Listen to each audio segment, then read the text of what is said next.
Hello जय हिंद साथियों, स्वागत है आपका अपने यूट्यूब चैनल में। आशा करता हूँ आप सभी अच्छे होंगे और आप सबकी पढ़ाई बहुत ही अच्छी चल रही होगी।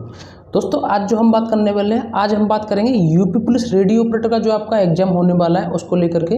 आपको पता है कि यूपी पुलिस रेडियो ऑपरेटर की 3 तरह की वैकेंसी आई थी, तो हम उसी को लेकर के बात करेंगे। आपके बहुत सारे डाउट बने हुए हैं कि रेडियो ऑपरेटर का एग्जाम कब तक होगा, कब तक नहीं होगा। कोई भी आपको ऐसी कोई कंफर्म डेट ऐसी पता नहीं जिस तरीके से आप अपनी तैयारी को बेहतर तरीके से कर सकें। आपके बहुत सारे डाउट बने हुए हैं। आपको ऐसा लग रहा है कि कहीं ये एग्जाम लेट नहीं हो जाए।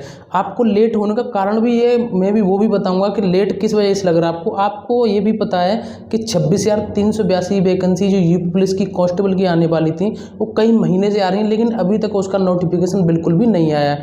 तो आपको इस वजह से ये ऐसा लग रहा है कि पता नहीं अगर वो भर्ती लेट हो गई तो कुछ पता नहीं ये भर्ती भी ऐसी लेट हो जाए, इसका एग्जाम पता नहीं कब तक होगा कब तक नहीं होगा। तो बस उसी को लेकर के हम बात करेंगे।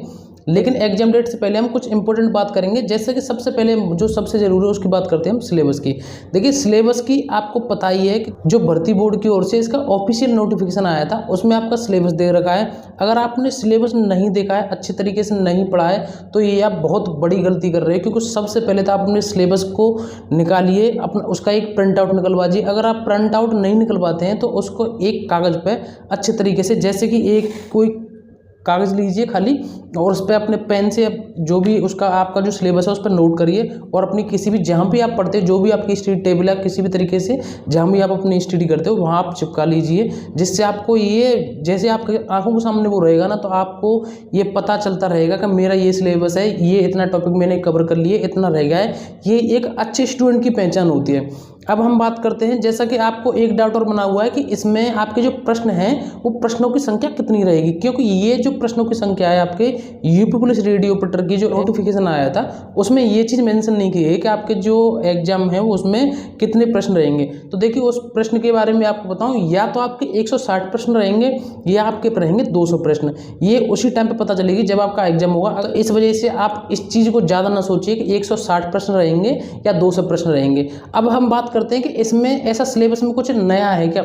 देखिए आप यूपी पुलिस, बहुत सारे ऐसे भाई बहन भी होंगे जो यूपी पुलिस कांस्टेबल की भी तैयारी कर रहे हैं और हो सकता है आपने यूपी एसआई का भी एग्जाम दिया हो।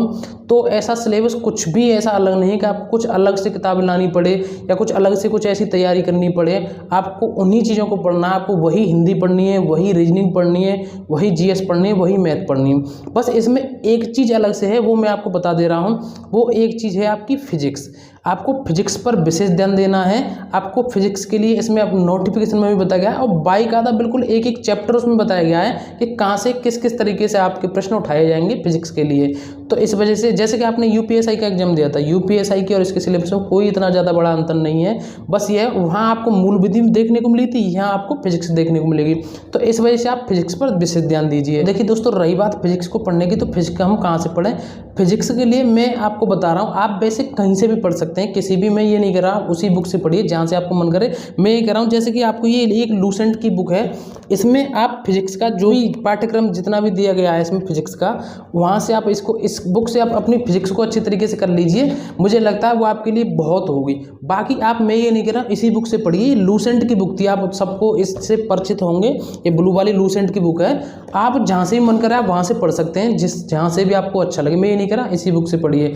अब हम बात करते हैं कि कुछ ऐसा तो नहीं कि कुछ पेपर लिखा जाए, जैसे कि आपको फिजिक्स का डाउट हो कहीं फिजिक्स वहाँ लिखनी तो नहीं पड़ेगी या कोई, तो ऐसा कुछ भी नहीं। पूरा का पूरा आपका पेपर ऑप्शनल टाइप का होगा। तो इस वजह से आप इस बात को भी दिमाग से निकाल दीजिए, आपका पूरा का पूरा पेपर ऑप्शनल होगा। पढ़ाई पर विशेष ध्यान दीजिए और आपको ऐसा लग रहा होगा कि आप इसको हल्के में लेके निकाल देंगे, हल्के में नहीं है। हाँ, आपको ऐसा लगता है कि इसकी कट ऑफ कम जाएगी, ये बात मैं अब भी कह रहा हूँ कि इसकी कट ऑफ कम जाएगी। उसका रीजन है कि आपको पता है इसमें 50% अंक लाने का इसमें एक क्राइटेरिया रखा गया है। वो हर किसी के बस की बात नहीं है कि मानो कोई भी सब्जेक्ट है, उसमें प्रत्येक सब्जेक्ट में 50% लाना है और पूरे जितने भी अंक हैं उसका 50% लाना है। तो इसको हल्के में मत लेना, यही रीजन होगा कि इसकी जो कट ऑफ है वो कम जाएगी। दोस्तों अब हम उस बात को करते हैं जिसका आपको बेसब्री से इंतजार है कि इसका एग्जाम होगा। देखिए एग्जाम की बात ऐसी है कि आपको पता है इस समय पर यूपीएसआई की भर्ती चल रही है, तो भर्ती बोर्ड इस समय पर उसमें भेजी है। आपको पता है यूपीएएसआई वाली भी भर्ती एक चल रही है इस समय, यूपीएसआई के फिजिकल होने और ये यूपीएएसआई वाली भर्ती भी चल रही है।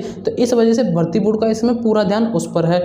तो इस वजह से आपका जो एग्ज़ाम है फिलहाल आपको पता है कि भर्ती बोर्ड की ओर से कोई भी डेट नहीं दी गई है आपके लिए, लेकिन आपने एक न्यूज़पेपर की एक कटिंग आई थी उसके जरिए आपने एक डेट देखी होगी कि जून में उसमें बताया गया है। तो मैं आपसे ये कह रहा हूँ कि इस समय पे आपकी जैसे कि मई चल रही है, तो इस समय पे आपको पता है यूपीएसआई और एएसआई में भर्ती बोर्ड पूरी तरीके से बिजी है। तो आपका जो एग्जाम है लास्ट जून तक या जुलाई के फर्स्ट वीक तक आपकी एग्जाम की जो डेट है वो आ जाएगी, वो आपका एग्जाम चालू हो जाएगा।